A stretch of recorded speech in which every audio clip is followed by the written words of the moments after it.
Merci, mes chers collègues. La parole est à Madame Géraldine Bagné pour le mouvement démocrate et apparenté.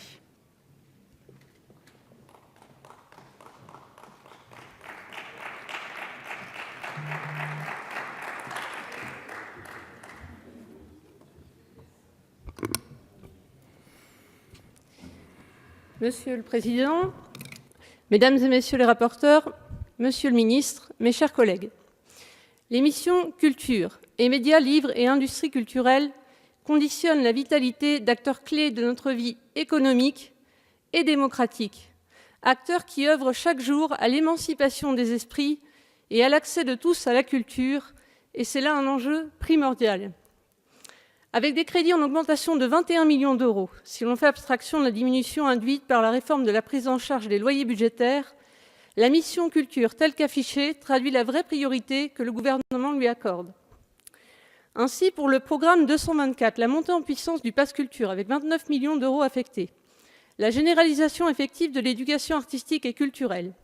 et l'attention portée aux zones les plus éloignées de l'offre culturelle via le plan Culture près de chez vous, participe pleinement à la stratégie volontariste d'irrigation de la culture voulue par le gouvernement. On note aussi l'attention accordée aux artistes afin de pérenniser leurs emplois via des dispositifs d'aide consolidés ou l'inscription bienvenue de 18 millions d'euros pour compenser l'augmentation de la CSG.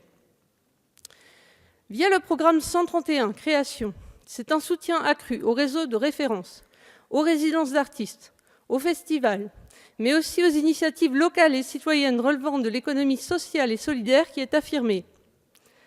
Des projets d'investissement structurants sont aussi financés, tels que la Cité du Théâtre, la rénovation de l'Opéra national ou la relocalisation du Centre national d'art plastique.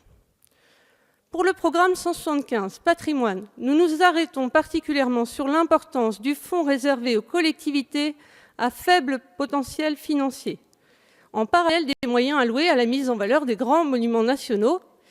car notre patrimoine est riche de sa diversité et de ses multiples dimensions,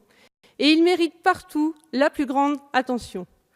Par ailleurs, la réévaluation des crédits déconcentrés en faveur de l'archéologie, qui découle de la mission flash conduite à l'Assemblée, devrait mettre un terme au redéploiement récurrent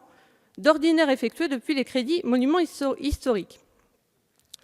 Pour ce qui concerne la mission médias, livres et industrie culturelle, l'État cherche constamment à faire évoluer ses modes d'intervention afin d'apporter les réponses les plus efficientes possibles à des filières qui font face à de nombreux défis dans un univers concurrentiel et mondialisé du fait de la révolution numérique et des mutations très multiples qu'elle engendre. Ainsi, pour le programme 180, on note un renforcement du fonds de soutien pour le développement de la presse orienté vers l'innovation numérique, ainsi que la pérennisation du fonds de soutien aux médias d'information sociale de proximité, très attendu par les acteurs de terrain, tant dans les zones rurales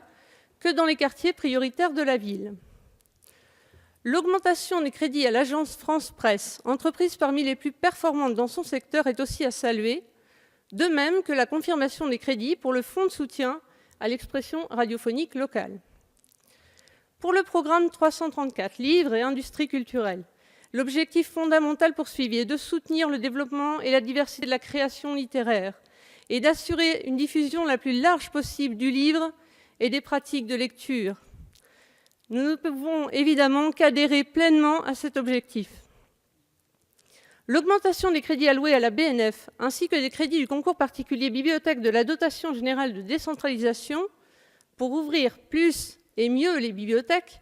poursuit le même louable objectif.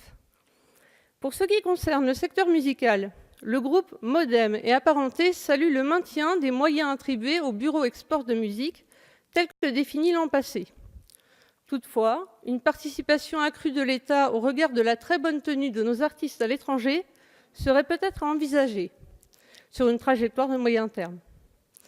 La mobilisation annoncée de 5 millions d'euros pour le futur Centre national de la musique est positive car le secteur pourra s'appuyer sur cet outil innovant pour se structurer et gagner en visibilité. Enfin, pour les avances à l'audiovisuel public, si l'effort de contribution au redressement des finances publiques est partagé entre tous les acteurs, avec l'objectif final de 190 millions d'économies à l'horizon 2022, on s'interroge sur la portée stratégique de ce choix à terme Quand des entreprises comme Arte ou France Média Monde font des efforts conséquents pour gagner en productivité depuis des années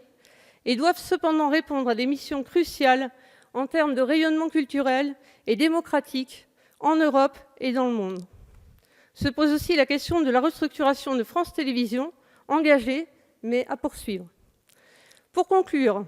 parce qu'il croit en l'idée, diversement exprimée selon les latitudes et les coutumes, qu'un homme sans culture est pareil à un arbre sans fruits,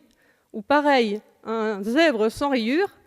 le mouvement Modem et Apparentés votera avec enthousiasme les crédits de ces missions pour que les exclus de la culture ne le soient simplement plus.